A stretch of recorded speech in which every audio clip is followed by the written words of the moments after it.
Hi, welcome to Hillcrest Sermons, growing together. Show us your heart's delight.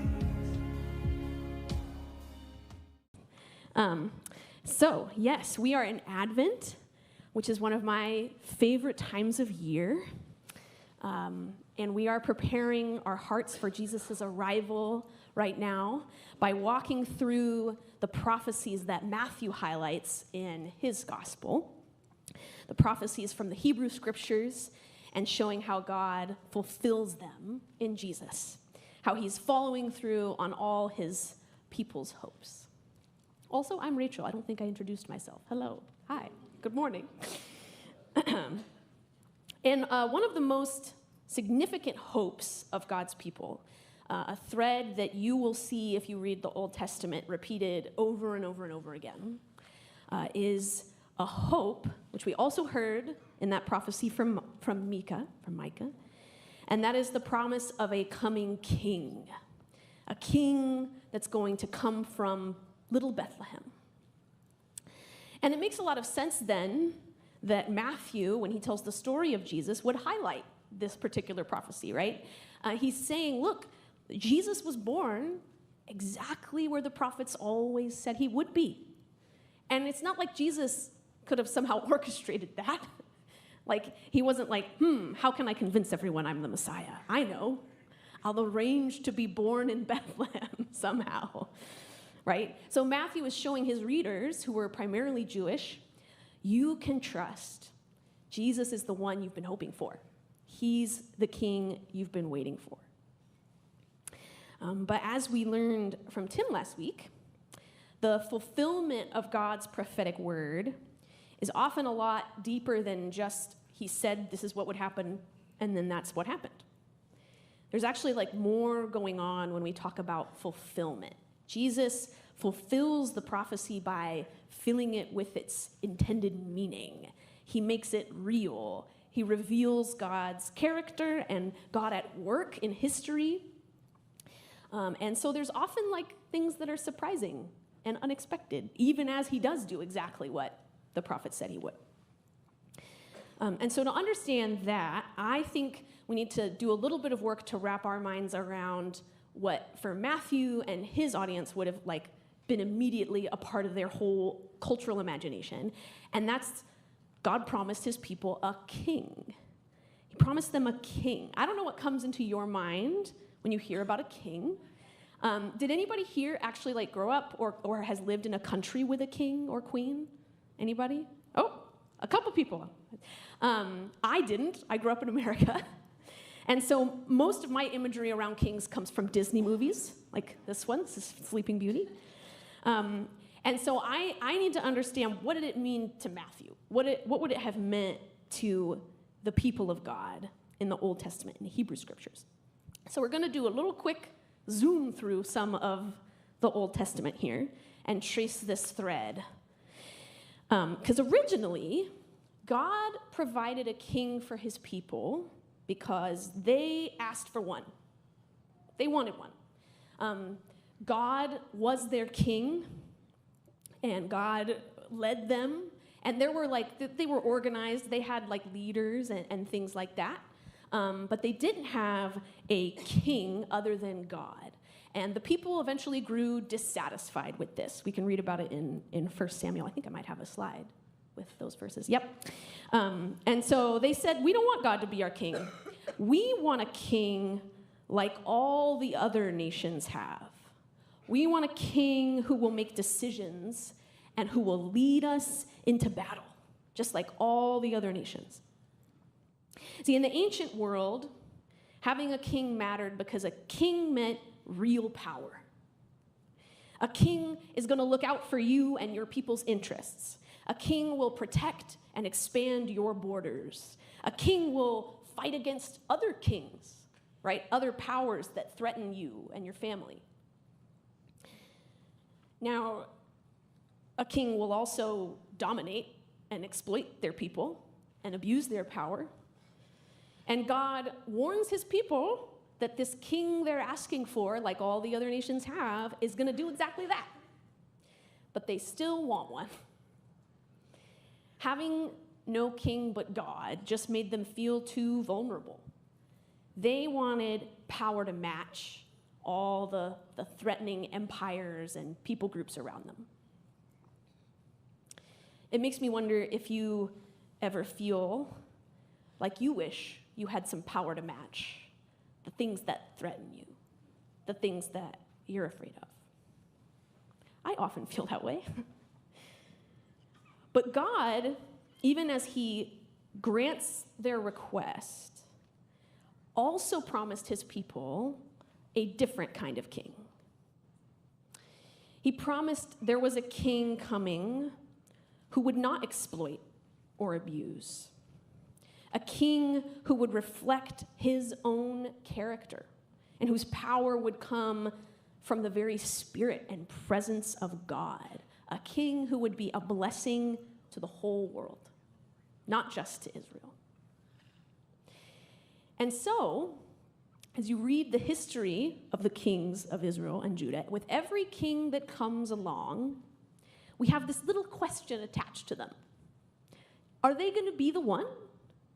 Are they going to be the king that God promised was coming? And over and over and over again, they fail. They are not the king God promised. Over and over again, they are exactly like all the kings of all the other nations.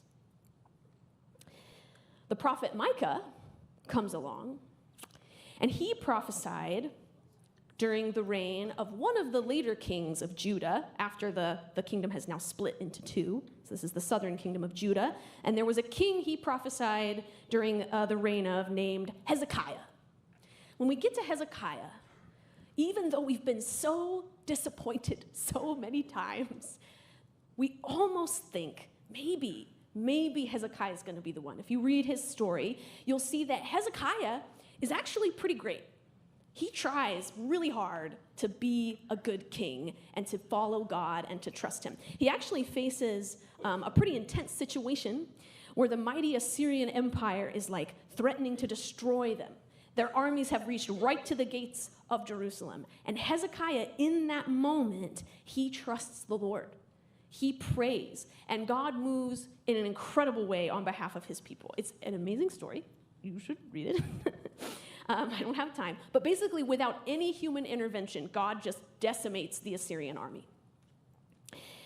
And so our hopes for Hezekiah are really high until they're not.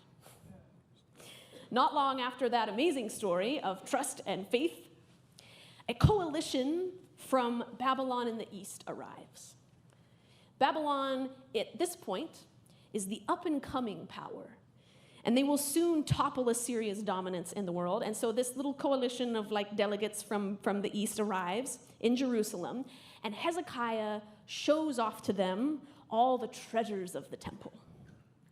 And this might not seem like a really big deal to us when we hear it. We're like, okay, he showed off his treasure. He was proud of it. That's cool.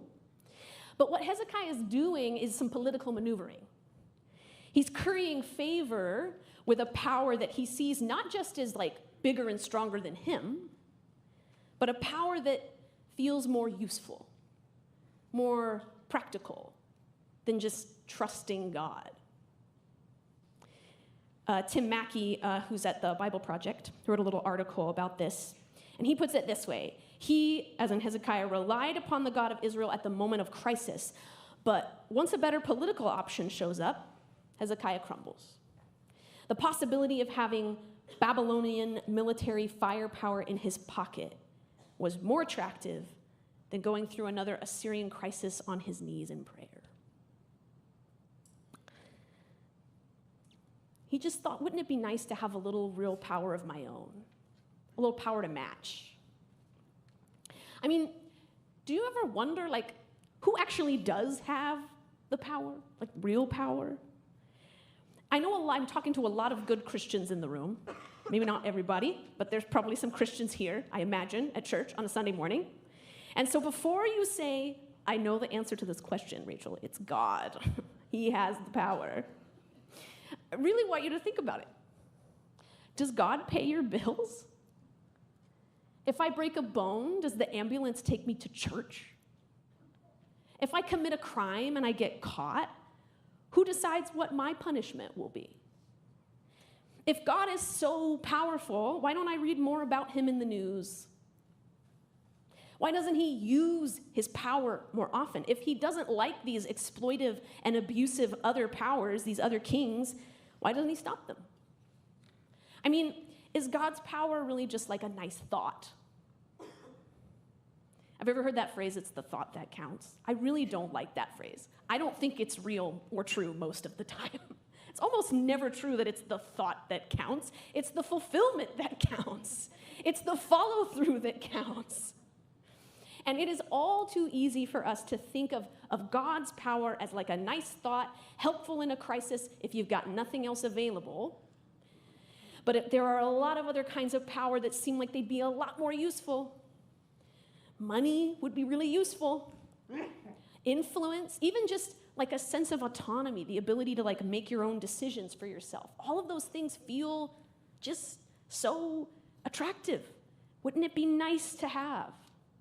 Even if you've experienced God coming through for you in amazing ways, which Hezekiah did, do you ever think, man, it would just be nice to be able to come through for myself and not need God? And that's what Hezekiah did. And that's what all the kings before and after him did. And so the very same Babylon that he showed off his temple's treasures to will eventually come and burn that temple to the ground.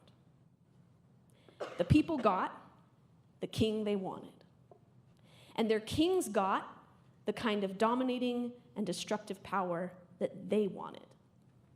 And tragically, the result of all of this is that the people will go into exile and their king will go with them.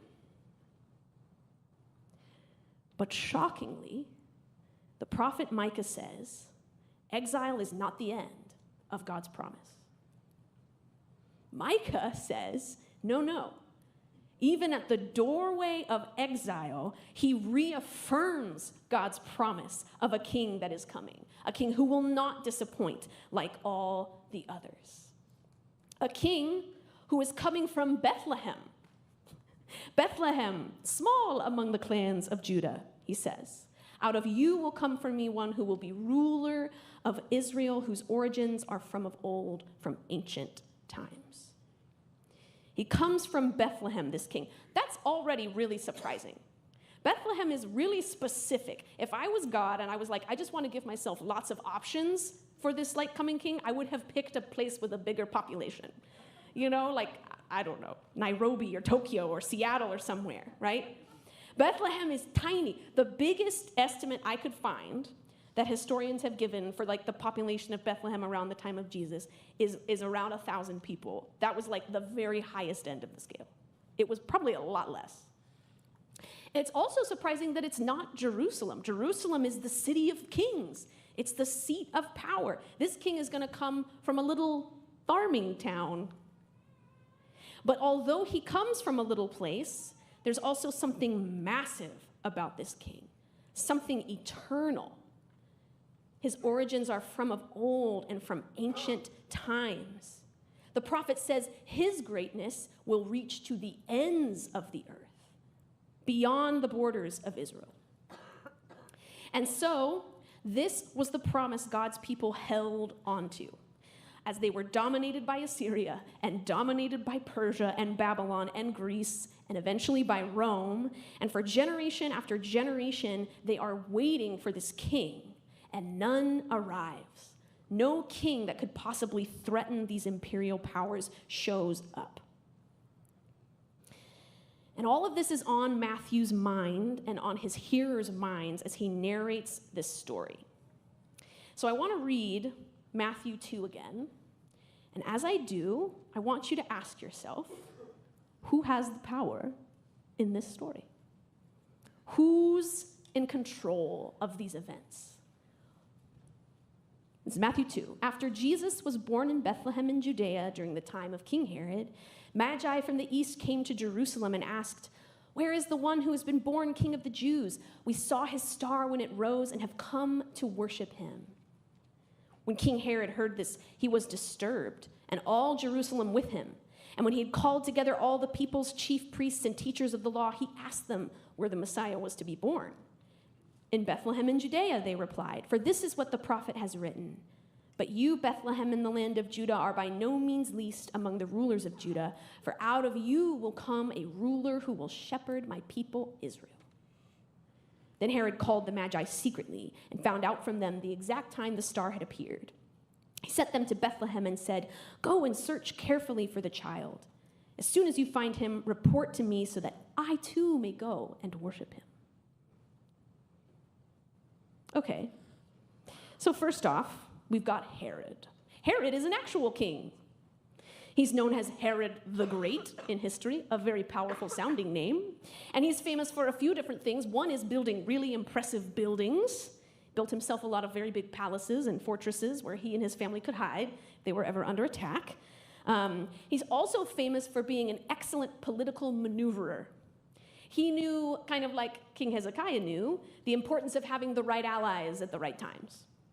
And so he'd curried enough favor with the emperor of Rome, Caesar Augustus, that he was made the king of the whole region of Judea, literally the king of the Jews. But Herod is clearly not the power in this story. He's not in control. When he hears the news from the Magi, he is disturbed, and all Jerusalem with him. And that makes sense, right? It makes sense. These people have come along looking for a king of the Jews that they clearly don't think is him. So that's unnerving. And you'll notice all Jerusalem is disturbed with him. That's not because everybody just loved Herod so much and they didn't want anybody to replace him. It's because they and Herod all knew just how precarious his power really was. If things get out of control in Judea, if Caesar Augustus and Rome start to feel like there's a threat worrying about there, the military machine of Rome is just going to show up and squash them all. So Herod's frantic gathering of information to try to find this baby is probably a lot less about him being worried there's a real messianic prophecy being fulfilled, and more worrying about people believing it's been fulfilled. He's worried Rome is going to get word of this, right? These people have come all the way from who knows where. They've heard about this other king of the Jews. How long is it going to be before Caesar hears about it? And Herod needs to be able to say, don't worry, boss. I already took care of that for you. Everything's fine. Please don't replace me.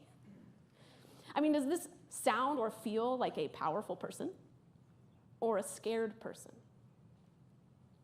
What is truly powerful never has to work as hard as Herod was doing to seem powerful. When you're in control, you don't have to build giant buildings to prove it. When you're confident in your own power, you don't have to desperately pander to those above you. So Jesus' arrival exposes Herod's power for the fraud that it is. We also have, on the other end of the scale, these mysterious figures that we call the Magi or wise men. We really don't know a lot about them, other than they were called Magi, which implied some form of respect. They might have been advisors in the court of another king, or just renowned for their knowledge and wisdom. We also know they weren't Jewish. They came from somewhere east. We don't know exactly where. And they haven't come here following the prophecy. They might have read it, but we don't know. They've come following a star, which I have so many questions about. They say, we saw his star when it rose. How did they know it was his star? Was it really glowy? Or did it I don't know, did they just see a new star and they were like, that's the one? I don't know. I have so many questions and I have no answers to any of them. But what we read and what we see is that these people from beyond the borders of Israel are reading the signs of creation, and creation is pointing them to this moment, to Bethlehem, to Jesus. And so they may have been influential people in their own right. They are certainly not the power moving this story. They are followers. They are here to honor a power higher than themselves, a power that their very arrival and question proves is moving in history. Think about it, guys. In Hezekiah's day, in the days of Micah the prophet, a coalition from the east came to do some political scheming. They came to be pandered to by the king of the Jews. He showed them all his treasures to buy their favor, of those he saw as stronger and more powerful than him. Matthew writes now of a group of visitors from the east who arrive not to be shown gifts, but to offer them. Not to pander to a false king, but to worship a true one. This is what we mean when we talk about fulfillment. Hezekiah's story is like all the right notes are there, but they're dissonant. There's something wrong. Now things are harmonizing. Things are coming into alignment with the purposes of God. And I know you all knew where this was going. The right answer is the Sunday school answer. The one with the power in the story is Jesus. Yes, it's Jesus. But here's what's weird about that, okay? When you ask yourself, how does Jesus exhibit this power? How does he fulfill the prophecy? What does he do? Nothing. It's odd to even say he fulfilled Micah's prophetic word. In this particular story, Jesus is the only one with no power, no agency. He makes no choices. He has no control. He's a baby. He's just born. Over Thanksgiving, I got to meet my nephew Ezrin. I was really excited to meet him. There he is. He's so cute. He's about 1.5 years old. Adorable. Can I tell you what he did not do? Any help with Thanksgiving dinner. He didn't clean, he didn't cook. All he did was steal my shoes and wear them around the house. And the same is true of Jesus. Maybe not the shoe stealing. I don't know, actually. Maybe he did steal people's shoes when he was a baby. But while the Magi are journeying and traveling and seeking, and Herod is freaking out, what's Jesus doing? Probably napping, eating, learning how to say his own name. Is this really God offering a power to match? A power to equal the mighty kings and nations, to rival Herod and Rome and Babylon? A baby? Oh no. Jesus does not rival those powers. Jesus overwhelmingly transcends them. He does not rival those powers, he transcends them. This is an image, it's a woodcut by an artist named Craig Yinkst. And I really love this image because I think it expresses the contrast between like our human ideas of power versus God's. Surrounding Jesus is the machinery and the weight of human power. It would seem unanswerable. And yet, this king who has embraced weakness and ultimate vulnerability is untouched by it. His light shines in the darkness, and the darkness has not overcome it. God in Jesus is not fulfilling his people's desire for a king. He is giving them, and he has given us, the king we didn't want, the king we didn't ask for, the king that no one made room for. And yet from the moment he is born, before he can even do any ruling, this king's power somehow stretches beyond the borders of Israel, drawing people to worship him from the ends of the earth, just like Micah said he would. From the moment he is born, before he can call out injustice or heal or cast out a demon, he disturbs and distresses the false powers that be. He threatens them by existing, and he demands a response. He demands a response from us today. I'm going to go ahead and invite the worship team to come back up because we're going to worship in response to this king.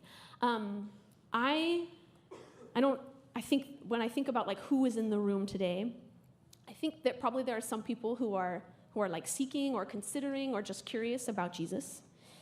I also think that some of us who follow Jesus, maybe like deep down, have a hard time with a weak Jesus. We have a hard time of like offering our obedience and surrender to this kind of king. I think we've all heard the arguments for power the way the world means it, right? Power that's practical, that's obtainable, power you need because someone else has it, and that's a threat to you. And so if that's you, if you're just like, I don't know how I feel about this Jesus, am I like worshiping weakness? My only question is, where has that power led us? Where has it led us in our personal lives? Where has it led our world? Has it led us to safety and freedom? Has it fulfilled its promises to us? Hezekiah, grasping for that power, only inflamed Babylon's greed and hastened his own people's destruction. Herod could not destroy Jesus, but he did manage to pretty effectively destroy himself. His paranoia led him eventually to kill his own children because he was afraid they would try to supplant him. The power we want will dehumanize us and will dominate us. And that's not a threat, that's a description of human history.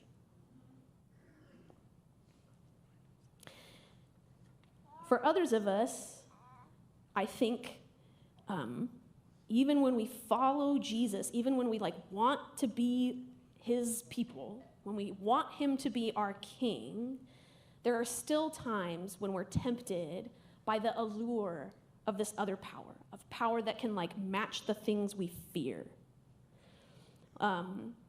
Last night, I kept waking up to wind. I don't know what it was that kept waking me up.